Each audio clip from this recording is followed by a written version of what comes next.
Hey everyone. Um, I want to talk about Oliver Anthony, or a comment Oliver Anthony has made recently. He's the singer who wrote and performed Richmond, North of Richmond, and it is essentially a folk. It's a folk song and really done by with some bluegrass, but in many ways it's a protest song. And it's blown up. I know most of y'all probably aware of it if you haven't heard of it. But it's obviously become a rallying cry for a lot on the right.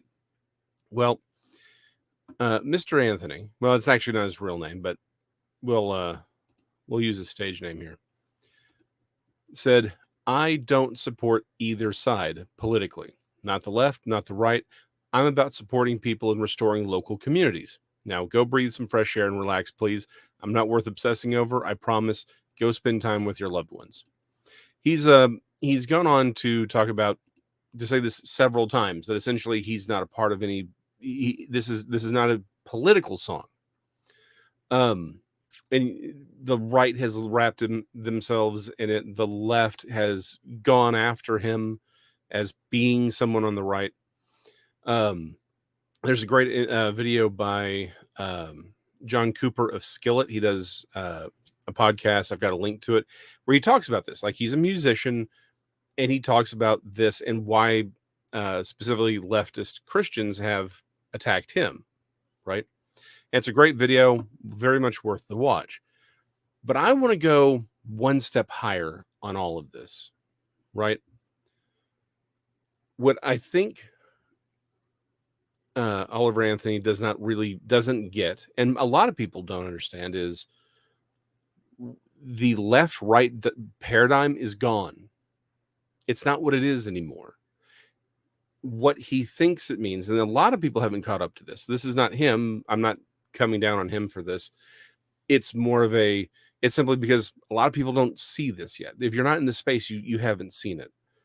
But the left-right dichotomy is no longer Democrat, Republican.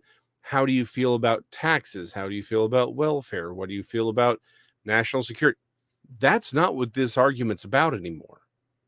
That's all gone. He talked about how the people who or the candidates running in the Republican, he says they're the ones I'm talking about, and he's right. And this is what I don't think he gets is the thing is that is the fight now. The right is no longer Republican, Democrat. The right and left is authoritarians versus people who want freedom. And this is why historians will go back during this time and say, right here, between not even 2016 per se, but 2020 changed American politics, because a lot of people saw and in this period have said, hold on, this isn't what I thought it was. People who were traditionally Republican are saying the Republican Party is not the answer. They're scammers. People who were on the left, people who were Democrats, are saying, hey, these Democrats aren't what they claim to be. They're totalitarian. This is where you now have the emergence of things like the Uniparty, realizing that they're all part of the same elitist groups, that they are throwing these fits in public on social media, in the newsrooms. And then once the cameras are off, they're all getting paid by the same people. They're supporting the same policies, ultimately. The real fight here, and the reason people on the left look at Richmond, north of Richmond, and they're like, you must be on the right, is because what he is talking about is a populist message. It is about the actual working class. That's what a lot of people don't understand, is it's no longer political right, political left, but it's literally us. It is the people versus the elite. And that's the battle line. That's the new line. That's what everyone's fighting over. It is no longer about minor policy arguments. It's, do we live in a state? I mean, in a nation, not just like Texas or Arkansas or Oregon. Do we live in a nation that is completely and totally controlled, where you have zero freedom on what you eat, where you live, how you live, what you drive, what your job is? Or do you live in a world, in a nation where you can still make something of yourself, where the government's actually working for you, not against you? Do you live in a world where your government is actually trying to do things that would benefit its own populace and not necessarily a bunch of other nations that's really not benefiting them either? It's just a money laundering scheme. That is the conversation that's happening now. That's what what again, I know it's not his real name, but there's no point in calling him by his Christian name since he's known as Oliver Anthony. That's what he doesn't understand. And the thing is, that's what a lot of people don't understand. A lot of people don't get this yet. They don't understand what's really happening. And honestly, there's two kinds of people who do. There are those who woke up and those who are always in the know and are terrified. One of the reasons they promote antagonism on the white black thing, right? They want to make something it's so that at no point do people stop and realize, hey, they're doing this to everybody. As long as we can keep us like, no, this was a racially motivated thing, and as long as you keep arguing over this, you'll never realize it's happening to everyone because it's profitable for those at the top. I'm gonna get y'all are gonna get an extra quick thoughts out of me this week because we're gonna do a little bit of a series, and it is going to culminate in probably what a lot of people are going to be offended by, as far as quick thoughts go. So this is sort of the foundation for where we're going. It's not about Republican, Democrat per se. That's where sides are going. But it's not black, white. It's us versus them.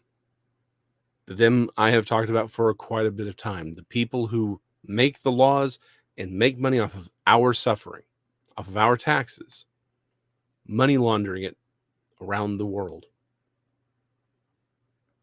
That's where the fight actually is. And people are waking up to that. They're starting to realize, hey, it's not my neighbor I've got a problem with. It is the rich men north of Richmond and their friends. And yes, they come in all shades, red and blue. And of course, green. Everyone's like, oh, no, the Green Party they're all scams. They were always scams to make us think something was happening. What's happening now is that we're waking up to the scam. And the real scam is they don't have the power they want you to think that they have. This is why we can't live in fear. They aren't as powerful as they want us to believe that they are, or we wouldn't have a chance. They wouldn't have to do what they do. They wouldn't have to try and make us fight one another over race or socioeconomics or create all of these. They wouldn't need to do it. They're doing it because they don't have the power they want you to think that they have. We are powerful. The reason Mr. Anthony's song has blown up is because he caught the voice of millions of people. Doesn't matter what state you live in. Doesn't matter what race you are. A lot of people felt that song because his song isn't about politics, meaning the game of politics. Of course not. But it is about the very, very broken political system that we all now see and we're fighting against. And that's what they are afraid of. This is the first in a series of short and shareable essays. Thursdays is going to be controversial, so strap in for that one. Again, if you like this, share it out. We'll see you on Wednesday. Thanks for watching Jason McLean Questions Everything. We're live every Wednesday at 7 p.m. Central. Please share this video with your friends, then like, follow, and subscribe for more.